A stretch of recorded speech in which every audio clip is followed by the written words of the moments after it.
Hi there, ये ECO 401 economics की short lecture series का 22 लेक्चर है। इसका टाइटल है मार्केट स्ट्रक्चर्स कंटिन्यूड। इस लेसन के अंदर आपको मेन पॉइंट्स करवाए जाएंगे और ये स्लाइड भी आपसे शेयर की जाएगी। तो सबसे पहले है ओलिगोपोली। ओलिगोपोली एक ऐसा मार्केट स्ट्रक्चर होता है जिसके अंदर बहुत कम सेलर होते हैं और मार्केट को फ्यू सेलर्स ने डोमिनेट किया होता है। 2 से लेकर 20 तक सेलर्स होते हैं, यानी कि फर्म्स होती हैं और फर्म्स आपस में एक दूसरे से कॉम्पीट करती हैं। मार्केट को फ्यू सेलर्स ने डोमिनेट किया होता है और जाहिर बात है बैरियर्स होते हैं कई सारे, जिसकी वजह से फर्म्स जो है वो आसानी से इंटर नहीं हो सकती मार्केट में, और फिक्स कॉस्ट बहुत होती है इंटर होने के लिए। और फर्म्स के दरमियान जो कंपटीशन होता है वो बहुत ही टफ किस्म का होता है। फर्म जो है वो अवेयर होती है दूसरी फर्म से और आइडेंटिफाई नहीं कर सकते हम सिंगल इक्विलिब्रियम को, और कंपटीशन जो है वो परफेक्ट कंपटीशन की तरह भी हो सकता है। इसकी कुछ एग्जांपल है, जैसे कि सीमेंट फर्म है, ऑटो इंडस्ट्री है, केबल टेलीविजन है और कमर्शियल एयर ट्रेवल है।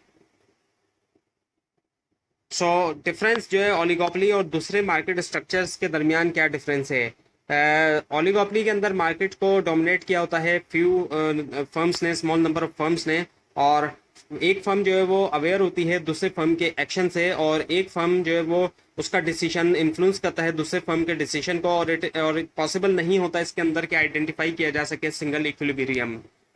इसके बाद है कोलूजन। कोलूजन क्या होता है कि जब दो या दो से ज्यादा फर्म डिसाइड करती हैं कि एक दूसरे के साथ कोऑपरेट करेंगे, उसको हम कोलूजन कहते हैं। ओलिगोपोली के अंदर कोलूजन होता है, फर्म जो है वो कोलूड करती हैं ताकि वो एक प्राइस और आउटपुट लेवल को सेट कर सके मार्केट का, ताकि अपना जो मैक्सिमाइज है इंडस्ट्री प्रॉफिट उसको मैक्सिमाइज किया जा सके, ज्यादा से ज्यादा बढ़ाया जा सके इंडस्ट्री प्रॉफिट को। फर्म जो है वो सेट करती हैं प्राइस और आउटपुट लेवल एक दूसरे के साथ मिलके जब कोलूजन होता है।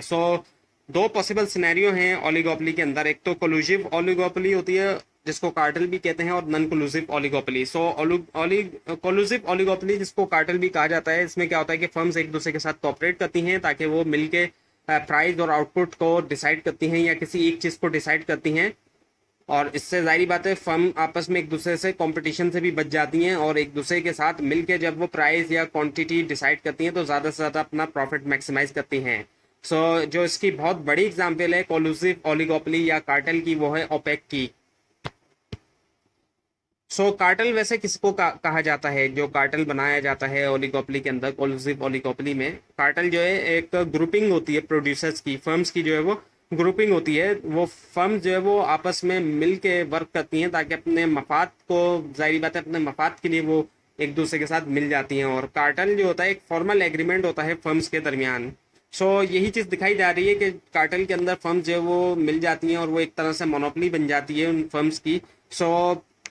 इसमें क्या होता है कि बिल्कुल इसका जो ग्राफ है बिल्कुल ऐसा है जैसे कि मोनोपोली का होता है। तो फर्म जो आउटपुट और प्राइस जो है वो सेट करती है, वो एम आर जहाँ पे एम सी के बराबर होती है, वहाँ पे जहाँ पे एम आर एम सी के बराबर है, यही क्वांटिटी फर्म जो है वो प्रोड्यूस करेंगे और प्राइस भी इसी हिसाब से चार्ज करेंगी।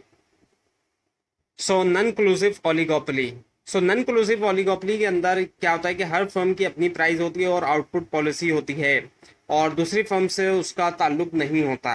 और नॉन क्लूसिव ओलिगोपोली ऐसी सिचुएशन में होती है या तो कोलूजन खत्म हो चुका होता है या स्टार्ट भी नहीं हुआ होता, फर्म एक दूसरे के साथ कोऑपरेट नहीं कर रही होती।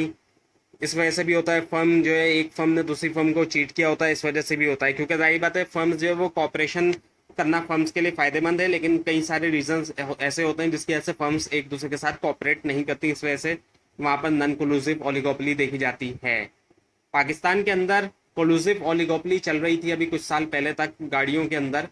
इसी वजह से गाड़ियों की जो प्राइस है वो बहुत ज़्यादा से ज़्यादा तेज़ी से बढ़ती चली गई और उनकी जो प्रोडक्शन थी उसके अंदर इजाफा नहीं हुआ।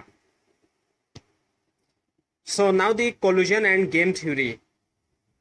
इसके अंदर प्रिजनर डायलेमा का एक केस स्टडी है जिसको पढ़ाया जाता है ताकि स्टूडेंट्स जो है वो कॉन्सेप्ट समझ सकें, और यही केस स्टडी जो है वो फर्म्स के ऊपर भी अप्लाई होता है। सपोज के दो लोग हैं, दो एक्चुअली प्रिजनर हैं, कैदी हैं, जिन्होंने एक जुर्म जो है वो किया है और अरेस्ट कर लिया पुलिस ने और उनको सेपरेट सेल्स में डाल दिया, अलग-अलग डाल दिया। दोनों एक दूसरे से मिल नहीं सकते या बात नहीं कर सकते और दोनों को इंटेरोगेट किया जा रहा है सेपरेटली उनके क्राइम के बारे में। पुलिस के पास कोई देखा जाए कोई सिवाय कन्फेस के अलावा और कोई प्रूफ नहीं है कि ये दोनों कन्फेस करने, इसके अलावा पुलिस के पास कोई और प्रूफ नहीं है। अगर दोनों जो है वो कन्फेस कर लेते हैं तो दोनों को 5 साल की जेल होगी, और अगर दोनों जो है जाहिर बात है कन्फेस नहीं करेंगे तो दोनों को पुलिस जो है वो छोड़ देगी फ्री, क्योंकि पुलिस के पास कोई और सबूत नहीं है इस वजह से। लेकिन जाहिर बात है दोनों कन्फेस ना करें ऐसा चांस नहीं है, क्योंकि जाहिर बात है दोनों को अलग अलग रखा गया है। क्योंकि अगर एक कन्फेस कर लेता है और दूसरा नहीं करता तो जो कन्फेस करेगा उसको तो पुलिस छोड़ देगी, और जो कर लेगा उसको फिर 10 साल की भी कैद हो सकती है। तो जाहिर बात है ऐसे सिचुएशन के अंदर दोनों यही कोशिश करेंगे कि दोनों ही जो है वो कन्फेस करें। नॉर्मली जो है वो यही चांस जो है वो देखने में आएगा। सो अब ये केस स्टडी है, इसकी डिटेल आप चाहें तो इसको आप पढ़ सकते हैं अगर आप पढ़ना चाहें। लेकिन यही चीज़ अप्लाई होती है ओलिगोपोली फर्म्स के ऊपर। खैर ओलिगोपोली फर्म्स ने जारी बात है क्राइम नॉर्मली नहीं किया होता, लेकिन उसके बावजूद भी यही चीज़ अप्लाई होती है, क्योंकि फर्म्स को नहीं पता दूसरी फर्म क्या एक्शन लेने वाली है। अगर फर्म्स आपस में एक दूसरे के साथ कॉपरेट नहीं करती हैं तो फर्म्स को नहीं पता कि दूसरी फर्म क्या एक्शन लेगी। तो ऐसी सिचुएशन के अंदर सपोज करें दो फर्म्स हैं, एक्स और वाई फर्म। अगर एक्स फर्म जो है वो प्राइस चार्ज करती है 2 रुपीज़ और वाई फर्म भी प्राइस 2 रुपीज़ चार्ज कर लेती है, तो दोनों का जो रही बात है इनकम होगी वो होगी 10 मिलियन की।